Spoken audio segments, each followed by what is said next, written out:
వృషభం వారికి అంటే మీకు మీ యొక్క శుక్రుడు లగ్నాధిపతి ఎవరైతే ఉన్నారో లాభస్థానం అంటే న్యాచురల్ లాభస్థానం మీ లగ్నం నుంచి దశమ స్థానంలో 5వ తేదీ నుంచి వస్తున్నాడు. దీని వలన మీరు ఏదైతే గతంలో ఉద్యోగ సంబంధించిన ప్రయత్నాలు చేస్తుంటారో దశమ స్థానంలో మీకు అధిక గ్రహాల యొక్క సంబంధం వస్తుంది కాబట్టి ఉద్యోగ సంబంధించిన విషయంలో బాగుంటుంది. అయితే ఇక్కడ కొంచెం స్పిరిచువల్ తెలియని ఒక వైరాగ్యం కూడా 4వ స్థానంలో కేతు ఉన్నందుకు వస్తూ ఉంటుంది. ఈ యొక్క విషయాలు చెప్తుంది నేనైనప్పటికీ చెప్పిస్తుంది సాక్షాత్ లలిత అమ్మవారిగా భావిస్తూ మీకు ఈ యొక్క నెలలో ఒక్కొక్కటిగా దశమంలో అంటే 9వ స్థానంలో ఉండే గ్రహాలన్నీ ఒక్కొక్కటిగా దశమంలో చేరుతున్నాయి. దీనివల్ల ఏంటంటే మీరు గతంలో చేసిన ఒక హైయర్ ఎడ్యుకేషన్ అనుకోండి, వేరే ప్రాంతానికి వెళ్ళి ఉద్యోగం కోసం చేసే ప్రయత్నం అనుకోండి, ఇవి ఖచ్చితంగా సఫలీకృతం అవుతాయి, అందులో ఎటువంటి సందేహం లేదు. కాకపోతే ఎంతైనా కానీ ఈ గురువు ఎప్పుడైతే 2వ స్థానంలో ఉన్నాడో, 2లో ఉండేటువంటి గురువు అధిక గ్రహాల చేత వీక్షింపబడుతున్నందుకు ఒకే మార్గంలో కాకుండా రకరకాల మార్గాల్లో ధనయోగాన్ని ఇవ్వనున్నాడు ఇక్కడ. ఇది ప్రధానంగా గుర్తుపెట్టుకోవాల్సిన అంశం. అలాగే మరొక విషయం ఏంటంటే ఈ 4లో కేతు ఉన్నందుకు మీరు ఏదైనా ఒక ప్రాపర్టీ తీసుకునేటప్పుడు ఏదైనా ఎడ్యుకేషన్ రిలేటెడ్ సంబంధించినవి చదువుకునేటువంటి అంశాల్లో కొద్దిగా జాగ్రత్తగా ఉండండి. అందులో ముఖ్యంగా 3-4 తేదీలు మరింత జాగ్రత్తగా ఉండాలి. ఏదైనా ప్రాపర్టీకి మనీ ఇవ్వడం కానీ తీసుకోవడం కానీ రిజిస్ట్రేషన్ చేసుకునేటప్పుడు ఆ డాక్యుమెంట్స్ ఎలా ఉన్నాయి ఇటువంటివన్నీ చూసేటువంటి అంశంలో. అదేవిధంగా సంతానం కోసం ప్రయత్నం చేసేటువంటి వారికి 3వ తేదీ తర్వాత నుంచి కొంతవరకు పాజిటివ్గా ఉందని చెప్పుకోవచ్చు. మరియు మీ యొక్క సంతానము ఏదైనా బిజినెసెస్ కోసం చేసే ప్రయత్నాలు కూడా ఫలిస్తాయి, అందులో ఎటువంటి సందేహం లేదు. అదేవిధంగా వివాహం కోసం ప్రయత్నం చేసేటువంటి వారికి ఈ సప్తమాధిపతి అయినటువంటి కుజుడు ఉచ్చస్థానంలో ఉన్నాడు కాబట్టి మీరు చేసేటువంటి ప్రయత్నంలో ముఖ్యంగా ఈ రైతులు కానీ లేకపోతే రియల్ ఎస్టేట్ రంగాల్లో ఉండేటువంటి వారితో కానీ లేనట్లయితే ఏదైనా ఫ్యాక్టరీస్ పెట్టేటువంటి వారు ఇలాంటి వారికి 22వ తేదీ లోపల ఎక్కువగా చూపిస్తుంది మీకు వివాహ బలం అనేటువంటిది. అయితే ఈ యొక్క నెలలో ఫిబ్రవరి మాసంలో అధికంగా అయితే మీకు ఉద్యోగ సంబంధించిన విషయంలోనే ఎక్కువ అనుకూలుతుంది. లాభంలో శని ఉన్నాడు, మంచిదే మీకు చెప్పాలంటే. ఇక మీకు ఫైనాన్షియల్గా బాగా గ్రోత్ రావాలి అంటే దక్షిణామూర్తి యొక్క ఆరాధన, విష్ణు సహస్రనామాలు ఎక్కువగా చేయండి. ఈ నెలలో మీకు దాదాపుగా 17వ తేదీ నుంచి మంత్ ఎండింగ్ వరకు కూడా పంచగ్రహ కూటమి అంటే ఒకసారి చంద్రుడితో కలిస్తే ఒక 1-2 డేస్ గ్యాప్ తర్వాత మళ్ళీ కుజుడు వచ్చి చేస్తున్నాడు 22వ తేదీ నుంచి ఏర్పడుతుంది. కాబట్టి ఇది ఒక గోల్డెన్ ఆపర్చునిటీ మీకు ఉద్యోగ సంబంధించినటువంటి విషయాలలో అనుకూలత కోసము గుర్తుపెట్టుకోండి. అంటే ఏదైనా ఉద్యోగం, అందులో ముఖ్యంగా మార్కెటింగ్ రంగాలకు సంబంధించిన ఉద్యోగాలు చాలా చక్కటి అనుకూలత అనేటువంటిది ఏర్పడుతుంది. రెగ్యులర్గా విష్ణు సహస్రనామాలు చేసుకుని అన్ని విధాలా బాగుంటున్నాయి. చాలామంది గోచార ఫలితాలతో పాటు జన్మజాతకం చూపించుకుంటే అసలు ఎటువంటి విషయాలు తెలుస్తాయని నన్ను చాలామంది అడుగుతున్నారు. దానికి నేను మీకు ఒక క్లారిటీ ఇస్తాను. మొట్టమొదటిగా మనకి జన్మజాతకం అనేటువంటిది ఎలా ఏర్పడుతుంది, మనము పూర్వజన్మల్లో చేసిన కర్మలు ఈ జన్మలో చేస్తున్నటువంటి కొన్ని నిర్ణయాల మూలంగా కూడా మనకి గ్రహాల యొక్క అనుకూలత ప్రతికూలత అనేటువంటిది లభిస్తుంది, గుర్తుపెట్టుకోండి. అయితే 90% ఆఫ్ పూర్వజన్మలో ఒక 10-15% మనకి ఈ జన్మలో చేసేటువంటి ధర్మబద్ధంగా ఉండడం ఇట్లా జరుగుతుంది. అయితే ఇక్కడ ఏ గ్రహం బలంగా ఉంది, ఏ గ్రహం బలహీనంగా ఉంది, ఏ భావం బలంగా ఉంది, ఏ భావం బలహీనంగా ఉంది, ఏ భావం ఏ విషయాన్ని చెప్తుందని చెప్పేది జ్యోతిషాస్త్రం. అంటే దీనివల్ల మనకేమిటి అంటే చూడండి, మన బాడీలో మన శరీరంలో ఫలానా వైటమిన్స్ తగ్గాయి అని తెలుసుకున్నాక ఏం చేస్తాం, వైటమిన్స్కి కోసం సమ్ టాబ్లెట్స్ తీసుకోవడం, పిల్స్ తీసుకోవడము, లేకపోతే ఫలానా ఫుడ్ తీసుకోవడము, ఫలానా ఫుడ్ ఆపడము చేస్తూ ఉంటాం కదా. ఎందుకు? శరీరం బాగుండడానికి. అలాగే మన జన్మజాతకంలో ఉండేటువంటి యోగాలను పరిశీలన చేసి ఏ భావం బలంగా ఉంది, బలహీనంగా ఉంది. ఉదాహరణకి వాళ్ళు శారీరకంగా బలహీనంగా ఉన్నారు అంటే లగ్న భావం బలహీనంగా ఉందని అర్థం. అప్పుడేంటి, ఆ లగ్న భావాన్ని స్ట్రాంగ్ చేయడానికి లగ్నాధిపతి ఎక్కడున్నాడని తెలుసుకొని దానికి సంబంధించిన దానాలు ఇవ్వడము, దానికి సంబంధించిన ఫుడ్ తీసుకోవడం చేస్తూ ఉంటాం.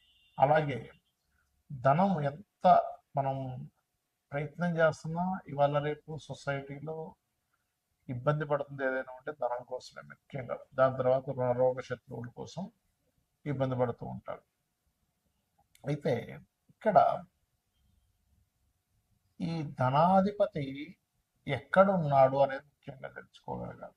ధనాధిపతి కనుక బాగున్నట్లయితే, చాలా మంది చూడండి పెద్దగా ఏం చదువుకోలేదండి కానీ ఏంటో ఆటోమేటిక్గా డబ్బులు వచ్చేస్తున్నాయి ఆయనకి, ఆ వ్యాపారం పెట్టాడు ఈ వ్యాపారం పెట్టాడు అనుకుంటారు. అంటే చదువుతో సంబంధం లేకుండా ధనం వస్తూ ఉంటుంది కొంతమంది. మరి కొంతమందికి అసలు ఆయన పెద్ద పని చేసే అవసరం ఉండదు. ముత్తాతలు రకరకాల ప్రాపర్టీస్ కొని ఉంటారు, వాటి రెంట్స్ వస్తూ ఉంటాయి. ఏమిట్రా ఇది అనిపిస్తుంది. అదంతా పూర్వజన్మ కర్మ. అయితే ప్రతి మనిషి కూడా వాళ్ళ రెండవ అధిపతి ఎలా ఉన్నాడో చూసుకోవాలి. రెండవ స్థానాధిపతి కనుక బలహీనంగా ఉంటే వాళ్ళు ఎన్ని ప్రయత్నాలు చేస్తున్నా ధన విషయంలో పాపం వెనకబడుతూనే ఉంటారు. ఆ ఒక్క చిన్న లిటిగేషన్ అంటే చిన్న ఎగ్జాంపుల్ చెప్తాను చూడండి. ఒక వ్యక్తికి ఇక్కడెక్కడ ప్లాట్ ఏర్పడింది అనుకుందాం. ఈ చెయ్యి కాలు తిమ్మిరి అయి పెరాలసిస్ వచ్చింది, సంథింగ్ ఆగిపోయింది. మీరు ఎంత చేస్తున్నా సరే మీకు సెట్ కాదు అంత ఈజీగా. క్లాట్ ఎక్కడ ఏర్పడిందో అది కరగాలి. అది కరిగితే రక్త ప్రసరణ అయితే దాని వేవ్స్ కనెక్ట్ అయితే బాడీ మన బుర్రలో ఉన్నటువంటి మెదడులో ఉన్నటువంటివి ఏవైతే ఉన్నాయో అవి కనెక్ట్ అయితే అవి ఖచ్చితంగా ఆటోమేటిక్గా వాళ్ళకి సెట్ అయిపోతుంది. అట్లాగే మనం పూర్వజన్మల్లో ఎక్కడ ఏ కర్మ మూలంగా అక్కడ ఆగింది దానికి సంబంధించినటువంటి విషయంలో మనం ఎట్లా తెలుసుకోవాలి అనేటువంటి విషయం చెప్తుంది జ్యోతిషాస్త్రం. కాబట్టి మీ ధనాధిపతి ఎవరు, ఆ రూపంలో మీరు కనుక చిన్నప్పుడు చదువుకోవడము, దానికి సంబంధించిన వర్క్స్ నేర్చుకోవడం ద్వారా బాగుంటుంది. అదేవిధంగా మనం చేసే ప్రయత్నాలు అనుకోండి, మనం ఏ దిశలో ఉండాలి, అలాగే సంతాన అభివృద్ధి, అసలు సంతానం ఎప్పుడు పొందితే మంచిది, సంతాన అభివృద్ధి అవ్వాలంటే ఏం చేయాలి, మనకి ఇవాళ రేపు అందరూ ఇబ్బంది పడుతుంది దేని గురించి అంటే రుణాలు ఉన్నాయని, రోగాలు ఉన్నాయని, శత్రుత్వాలు ఉన్నాయి.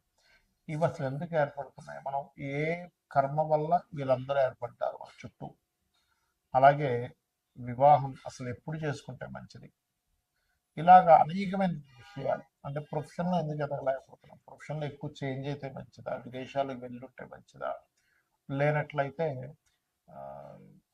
ఇన్వెస్ట్మెంట్స్ ఎప్పుడు చేస్తే మంచిది, ఇలా ఒకటి రెండని కాదు అనేకమైనటువంటి అంశాలు.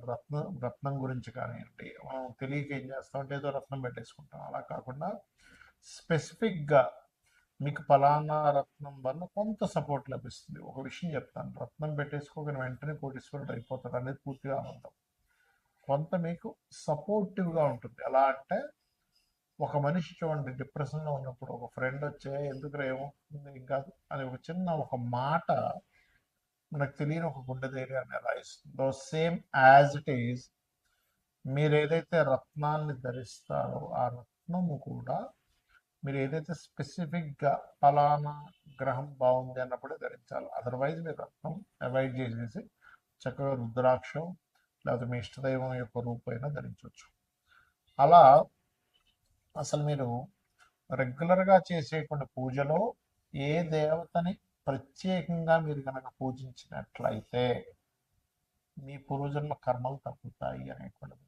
సరే జాతకం లేదు, అప్పుడు ఏం చేయాలి, ఫైనాన్షియల్ గ్రోత్ కావాలి అనుకుంటున్నారు, ఓం సంపత్కరి సమారూఢ సింధుర ప్రజ సేవితాయ నమః, లేదా ఓం ధర్మాధ్యక్ష ధనాధ్యక్ష ధనధాన్య వివర్ధనీయ నమః చేసుకోండి. అలాగే అది అప్పులు ఉన్నాయి, ఓం అపర్ణాయ నమః చేసుకోండి. లేదండి నాకు ఉద్యోగ సంబంధించిన విషయంలో ఇబ్బంది ఉంది, ఓం మాణిక్య మకుటాకార జానుద్వయ విరాజితాయ నమః. అలా కాదు, ఎంత సంపాదిస్తున్నా లేకపోతే ఏం చేస్తున్నా నాకు హ్యాపీనెస్ లేదు లేదా బిజినెస్ ఇంప్రూవ్మెంట్స్ అవ్వట్లేదు అనుకునేటువంటి వారు ఓం ఇంద్రగోప పరిక్షిప్త స్మరతోనా భజంగికాయే నమః అని మొత్తం చేసుకోండి. ఇలా ఒకటి రెండని కాదు, మీరు ఏదైతే అనుకుంటారో ఆ సంకల్పం మనసులో అంటే మీరు పలానా ఉద్యోగం రావట్లేదు, ఓకే వివాహం, ఇప్పుడు వివాహమే అనుకోండి, ఓం కామేశబద్ధ మాంగళ్య సూత్ర శోభిత కందరాయ. అంటే ఇక్కడ ఏంటంటే చాలా మంది చేస్తున్న మిస్టేక్ ఏంటంటే ఆ సమయం వచ్చిందో లేదో జన్మజాతకంలో చూసుకోకుండా అది రావట్లేదు, అది అవ్వట్లేదు అని బాధపడుతూ ఉన్నారు. అంటే ఎలా అంటే ఉదాహరణకి ఒక విత్తనం వేసి ఒక భూమిలో ఒక విత్తనం వేసాం, అది చెట్టు వస్తుంది, మొక్క మొలుస్తుంది వస్తుంది. మొలుస్తున్నప్పటి నుంచే మనం చూస్తూ ఏమిటి కదా ఇంకా పళ్ళు రావట్లేదు, పుష్పాలు రావట్లేదు అంటే అట్లా అదొక ఏజ్ వచ్చిన తర్వాత ఇన్ని సంవత్సరాలకి అది పుష్పాలు ఇస్తుంది లేకపోతే ఫలాలను ఇస్తుంది అనే ఒక నాలెడ్జ్ ఉందనుకోండి, అప్పుడు హ్యాపీగా ఆ ఇన్ని సంవత్సరాల తర్వాత వస్తుంది అని ఒక ఫిక్స్ అయి ఉంటుంది. కాబట్టి ప్రతి జాతకానికి కూడా ఎప్పుడు వివాహం అవ్వాలి, ఎప్పుడు చేసుకుంటే మంచిది, ఎప్పుడు ఇన్వెస్ట్మెంట్స్ చేయాలి, ఏ రంగాల్లోకి వెళ్తే మంచిది, ఎందుకు ధన సంబంధించిన ఇబ్బందులు వస్తున్నాయని ఒక క్లారిటీగా ఒక జ్యోతిలాగా వెలుగుని చూపించేది, ఒక దారిని చూపించేది జ్యోతిషాస్త్రం. కాబట్టి మీరు తెలుసుకొని అమ్మవారి అనుగ్రహంతో మీరు చక్కటి ఆయురారోగ్యాన్ని పొందుతారని మనస్ఫూర్తి కోరుకుంటూ శ్రీమాత్రే నమః.